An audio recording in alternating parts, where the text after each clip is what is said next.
嗨，大家好，我是爱做美食的于姐。猪油是我们生活中不可缺少的调味料，炒菜呀、做甜点呀、面食呀，有很多的美食都离不开猪油。特别是做烘焙甜点，对猪油的洁白细腻度要求的特别高，很多人都做不好，不是油浑浊发黄，就是油渣发红变苦。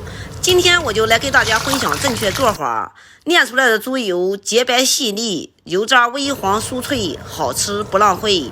好多人炼完油以后，这个油渣给它倒掉了，就不知道怎么样吃，那真的是太可惜了。今天就借用这个油渣来给大家分享一道传统美食，别提味道有多绝了。下面请跟我一起来操作吧。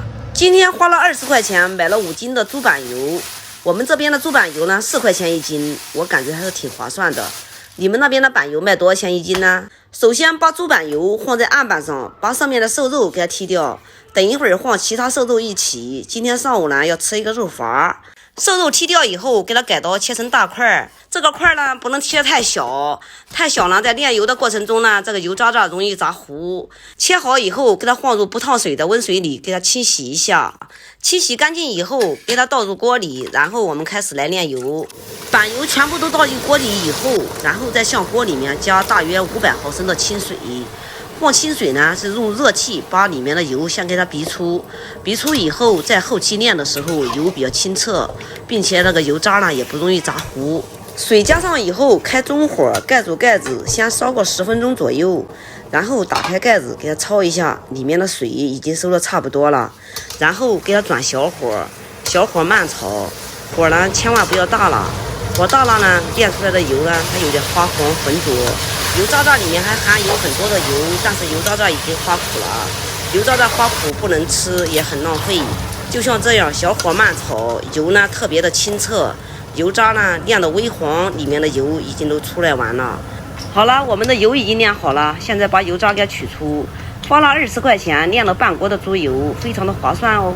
再看一下我们炼的油渣微黄酥脆，吃起来不腻，把上面撒点孜然，卷一个饼吃也非常的香，把它剁碎做菜饭吃也非常的美味，还可以用它来炒菜，怎样吃都很好吃哦。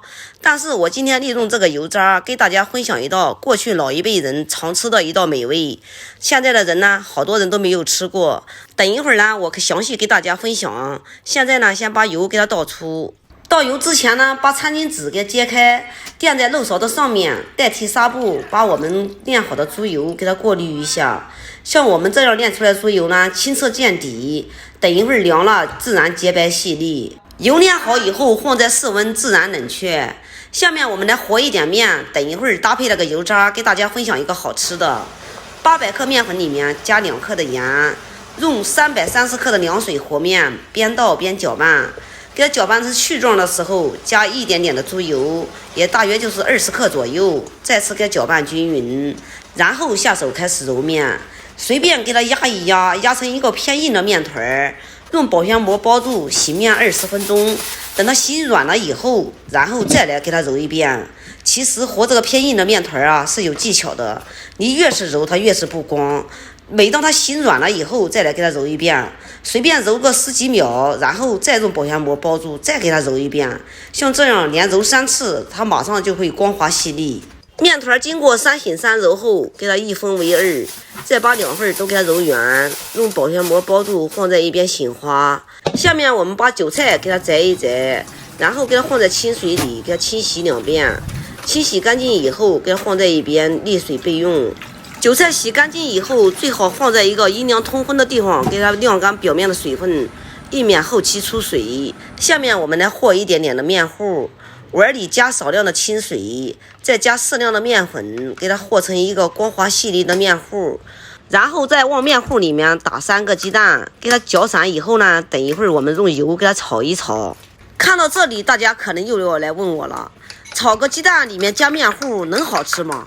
我告诉你啊，因为里面加点面糊，越炒越香，真的是很好吃哦。在我们小的时候，家穷孩子多，父母每次改善生活的时候，在鸡蛋液里面总是和点面糊，这样能保证我们每个孩子都能一吃上一口好吃的。没想到这样一做呀，反而这个鸡蛋呀更香了，用它做包子馅儿、饺子馅儿特别的鲜美。鸡蛋碎用小火慢煎，煎至金黄酥脆，像这样就可以了。给它放在一边备用。下面把我们炼好的油渣渣倒入打肉机里面，用打肉机给它打碎。油渣渣打碎以后，给它倒入一个大盆子里面，等一会儿调馅比较方便。按同样的方法，把我们炒的鸡蛋碎也给它倒入打肉机里面，打10秒就可以了。鸡蛋打碎以后，给它放在一边备用。下面把我们洗干净的韭菜、葱、姜都给它切碎，切碎以后也给它放入打肉机里面，再次给它打得更加细腻。韭菜打碎以后，然后加入我们打好的鸡蛋和油渣渣里面。这个鸡蛋呢，我留一半起来，等一会儿呢再做一个素的，因为我们家呢还有一个孩子特别的挑食，他不吃大油。现在开始调味儿，这个呢是适量的盐和适量的胡椒粉，用手往一个方向搅拌。刚刚在调味的时候呢，忘记开摄像头了，一直给搅拌至里面花黏，用手一捏能爆团，像这样就可以了。然后往盆子里面打3个鸡蛋，打完了以后用手再次往一个方向搅拌。搅拌至蛋液完全融合在馅里面，像这样黏糊糊的就可以了。搅拌均匀之后，给它装盘，等一会儿备用。里面呢也不需要加其他调料的，因为里面炒的鸡蛋和韭菜、油渣渣是非常的鲜美，用它挑出来做饺子馅、包子馅都是非常的棒哦。这个素馅呢，也是我按同样的方法已经给它调制好了。下面呢，我们把醒好的面给它放在案板上，不用揉面，随便给它搓成长条，然后再给它切成大小均匀的小剂子。小剂子全部切好以后，上面撒点干粉黄粘，然后把每个小剂子再给它按扁，2个为一组。下面开始擀饺子皮，擀面杖往前推，往后拉，上面一个手不停地转动，转一圈以后，我们的饺子皮就擀好了，特别的均匀。想学擀饺子皮的朋友们也可以点我头像，之前呢也专门有发布过。饺皮全部擀好以后，下面我们开始包饺子。今天包饺子呢，依然是用2个虎口一捏，捏出一个白菜的形状。这种饺子呢是最常见的，但是呢馅料包的也是最多的。好啦，我们的饺子已经包完了，花了20块钱买了猪板油，然后炼了半锅的猪油，还包了这么多的饺子，是非常的划算哦。锅里面多加一点点的水，盖住盖子，等一会儿煮开以后，我们来煮饺子。趁到烧水的时间，我们来调一个料汁。首先把几粒大蒜给它拍扁，拍扁以后再给它切碎，最后呢再给它剁成蒜末。剁好以后给它放在碗里。下面我们能开始调味。首先来1勺的生抽，再来半勺的陈醋，再来1小勺的芝麻酱，最后再来一点点的芝麻香油，最后再加一点点的温开水，给它搅拌均匀。我们简单的料汁就算调好了，给它放在一边备用。下面我们的水也已经开了。在下饺子的同时，手不小心碰到手机上面了，程序返回。在下饺子这个过程呢，也没有拍上。水开下饺子，饺子下进去以后，千万不要动，盖住盖子，浸煮2分钟。2分钟后，打开锅盖，用铲子顺着锅底给它焯一下，把饺子全部都浮起来以后，转小火再浸煮个2-3分钟，煮至饺子浮起，里面充满了气体，像这样饺子都已经熟透了，就可以出锅开吃啦。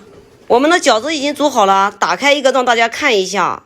从外面看到都很有食欲哦，香喷喷的，非常的诱人，味道真的是不一般哦。美食还是自己做，想吃什么就做什么，经济又实惠，花了20块钱包的饺子6个人吃不完，还有这一大盆的猪油是非常的实惠哦。有空你也试试吧。好了，今天的视频就给大家分享到这里吧，感谢您的观看，我们下期再见啦。